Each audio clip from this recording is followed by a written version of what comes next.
আমরা ভারতকে দেখিয়ে দেব ইনশাআল্লাহ জিহাদের প্রেরণা নিয়ে যদি প্রয়োজন হয় বাংলাদেশের যুদ্ধ যদি করা লাগে ভারতের সাথে, আর যুদ্ধ করা লাগবে, রাসূলুল্লাহর ওয়াদা আছে।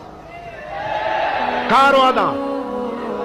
নাসাই শরীফ, ইবনে মাজাহ, এই তার দুটি হাদিসের মধ্যে হযরত আবী হুরায়রা রাদিয়াল্লাহু তাআলা আনহু বর্ণিত হাদিস রয়েছে। বলেছেন দুই শ্রেণীর লোক কিয়ামতের দিন জাহান্নাম থেকে মুক্ত হয়ে যাবে।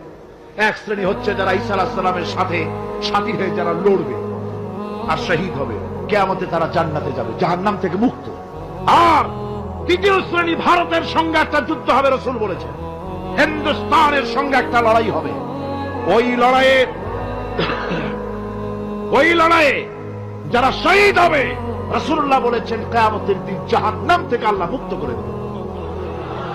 সেই লড়াই ভারতের সাথে আমাদের হবে।